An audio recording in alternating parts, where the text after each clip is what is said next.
Hey folks, back once again. It's Santa Cruz County's #1 video recording of Google Slides played in order.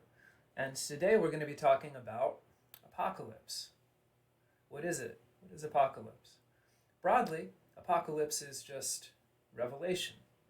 And if you think about the etymology, right? Apokalyptein, to uncover something.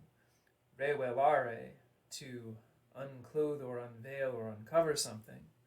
They're basically the same word. It's one of those Greek words that gets calqued in Latin, and then English adopts the Latin version. Well, I do not think that that is usually what we mean by the term. Normally what we mean by the term apocalypse is some kind of revelation about the end times in particular, the end of the world, like as in the book of Revelation, the last book of the Bible and the most famous Christian apocalypse, which is all about how the world's going to come to an end after a series of crazy dragons and trumpets and such things as that. Apocalypse was a much bigger topic in Christian thought in the early years of the religion, when they thought, hey, the world's going to end, maybe tomorrow, maybe next week, maybe Jesus is going to come back. And eventually this kind of grim realization set in that actually he's not coming back today, he's not coming back tomorrow. Maybe we should tamp down this apocalypse talk just for a minute. Because if you think about it, predicting the future like that is pretty crazy. And not only that, you're predicting the far future. It's even kind of irrelevant to what we should be doing now. Apocalypse is not something that even very religious people do under normal circumstances or under most circumstances, and it's not something that I would say most religious traditions do. There's this cluster of Middle Eastern religions, including Christianity, Rabbinic Judaism, Islam, Manichaeanism, and the main one I'll be talking about today is Zoroastrianism. So one might ask, why these religions in particular, and why would anyone want to predict the future at all? And those are both questions I'm going to try to address in what follows here. Now, if we are talking about the why question, we might actually want to start by talking about a kind of a how question. How does apocalypticism come about? And historically, the way it works is that usually a tradition of prophecy comes first, because before you can predict the far future, you need this kind of plausible discourse for predicting the future at all, or talking about the future. Now, this idea of prophecy is pretty widespread around the world, and it takes a variety of different forms. When we're talking about Zoroastrian apocalyptics, that means we're talking about a tradition of prophecy that goes back to not only the Gathas, which are the oldest texts that's now associated with Zoroastrianism, but probably even further back to Proto-Indo-European, because you see it in Hesiod, in Greek, in the Rig Veda, in Sanskrit. So this kind of prophecy at least belongs to like the shared poetics of the Brahmanian or Central Indo-European languages. It's a poetics that gives poets like special access to the divine via a muse or anything like that. And on the basis of that, they get some kind of access to what's going to happen in the future. Where Zoroastrianism starts to go beyond just this basic way of getting knowledge from the gods via poets is in its development of a kind of eschatology or theory of how the world might end. And this theory follows kind of logically from the way that Zoroastrianism has the world be created. Because Zoroastrianism has a dualist cosmology. Two gods, one makes good, one makes evil. Ahura Mazda creates all the good stuff, and Ahriman creates evil stuff, including the material world, by attacking the good in an invasion which is called the Ibgad in the Zoroastrian tradition. So you've got two sources of stuff that there are, and just because the material world exists and we're in it, that means evil is winning. And it would kind of suck to leave it like that. You hate to feel like you're stuck on the losing side of a struggle for the very nature of existence. So Zoroastrianism develops this historical scheme which wraps up history with good coming back to win the final battle and redeem the universe. And this is an ongoing fight in which individual Zoroastrians can participate by squishing bugs and other kinds of Hrafstar or creeping beasts. But beyond that kind of audience participation, the existence of this eschatology which tells you that good is going to win out in the end, lets you know you're on the winning side, which is always a nice feeling, right? But apocalypse is something a little different. The main difference when it comes to answering these how and why questions about where apocalypticism comes from is that apocalypse is for losers, because it's a way of intensifying this feeling that you're on the winning side of history that people tend to turn to, especially when they have reason to think that they might not be on the winning side. Things are going badly for them. A situation in which, your assumed superiority is under threat. Whether that threat is real or imagined doesn't really matter. And I'm looking at you, evangelical Christians, who dominate American culture and government, but still feel as though you got to project these apocalyptic fantasies about how everyone's going to get raptured. Well, closing that parenthesis, the big idea about apocalyptic that people have had with respect to the ancient world is that Alexander the Great sets off a lot of it, because he actually puts a lot of people's cultures under threat. First, by conquering them, by stripping away their political independence and self-determination. And then, this is mostly after Alexander's death, actually, but even during his lifetime, those cultures are threatened by Hellenization, by a more or less forced adoption of Greek language and Greek cultural habits. Now, apocalypse shows up all over the footsteps of Alexander the Great, and it is a kind of imaginary revenge for the humiliation that Alexander has inflicted on all of these people. Not only that, it's also a way of staging rebellion and revolution when it seems like all hope of getting rid of these nasty old Greeks is gone. And you see this, for instance, with Jewish apocalypticism, which gets started then in the Hellenistic period. Though Judea had had a history of independence getting squashed prior to that, the Babylonians had conquered Jerusalem, sent the Jews into exile, then the Persians conquered Babylon, allowed the Jews to go back. But then Judea is subjugated again by the Seleucids, who are a Greek dynasty that develops out of the kingdom of Alexander. And the Seleucids do something that the Persians, for instance, had not done. They impinge on the sanctity of the temple in Jerusalem, this last bastion of Jewish independence, a sort of a particularly Jewish space, by trying to set up a Greek temple in there, possibly, depending on who you ask, including a statue of the king. Antiochus IV Epiphanes is the king who's involved here. And an actual rebellion ensues, is the Maccabean revolt, which ends up getting rid of the Seleucids, amazingly.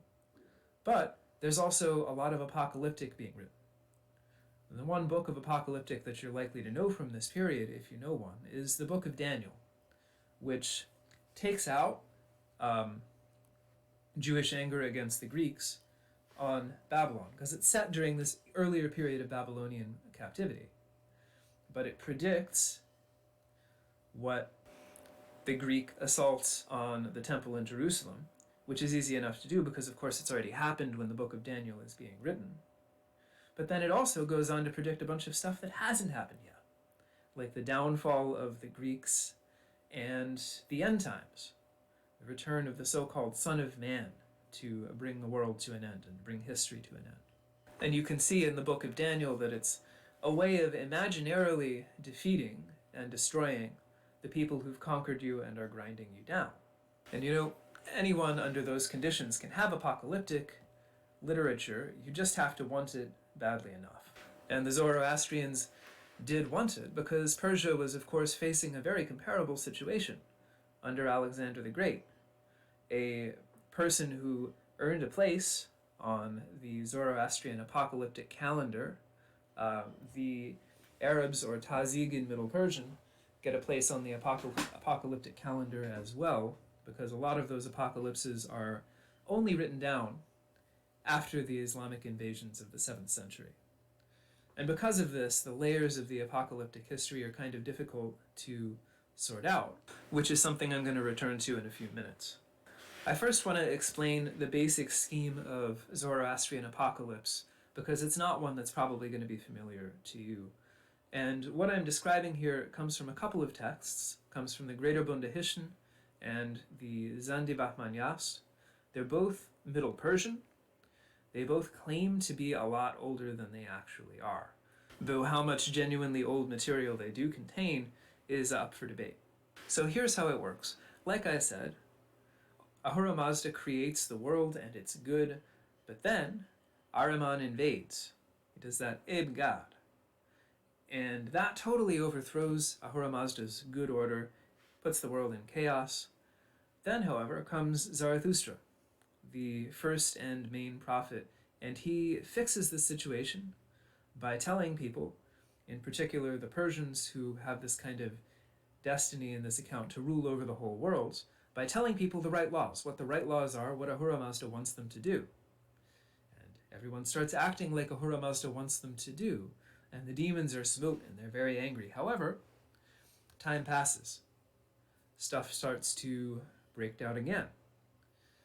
And here's where we can talk about the need for apocalypse being dictated by actual historical events. Because in this period after the coming of Zarathustra, there are three big threats that appear in the Zoroastrian apocalyptic tradition.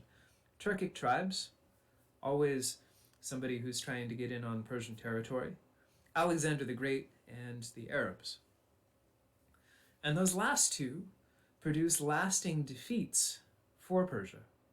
Defeats that cause the Zoroastrian laws to have no purchase or authority. The world is not orderly anymore. It seems to be tilting back towards Ahriman, towards this ancient god of evil. Well, why didn't Zarathustra fix this? Why didn't he predict it? How do you make sense of Zarathustra as a prophet and a lawgiver if his laws are so easily overthrown? Well, one way to do that is to say, wait, we're going to have another Messiah coming, as it turns out, like 3,000 years after Zarathustra, though from account to account that number varies. And this is a Saoshyant. It's a technical term in Zoroastrianism, which is going to come up a few times here, whose name in Middle Persian is Ushidar. And he will smite the Arabs and the Romans. Remember, Alexander the Great is considered to be a Roman by the Persian historical tradition. And he will restore good law. How is he connected to Zarathustra, by the way? Well, that's awkward. It turns out that Zarathustra's seed, his semen, which glows, it's got a harina, or a kind of a halo to it, lives at the bottom of a lake. And every 3,000 years or so, a lady will go to bathe in that lake, and she will end up mysteriously pregnant with a savior figure. So that's where Ushidar comes from. Once you've added one more savior into your schema, why not add some more, though? Why not buy yourself a little bit of insurance?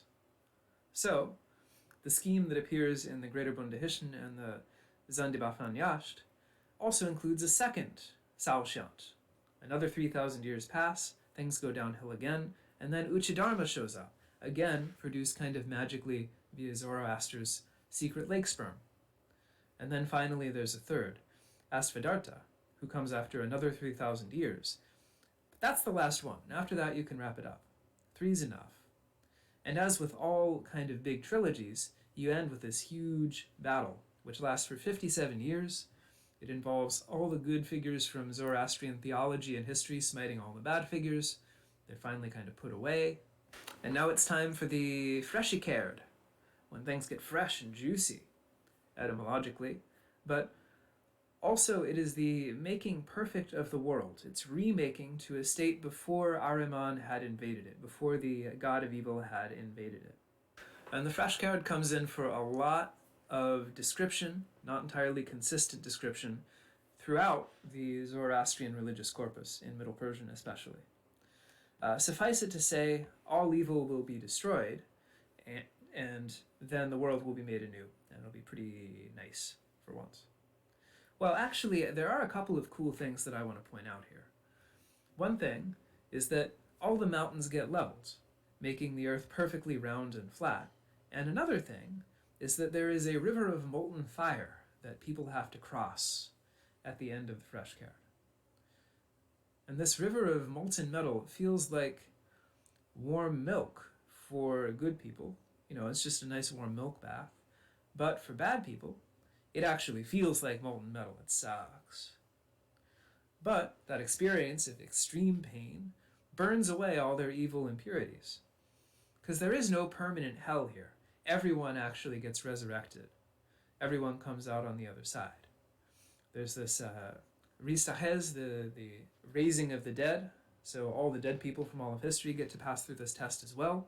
And then, on the other side of the river, everyone gets what's called a Tane Pasen, a final body.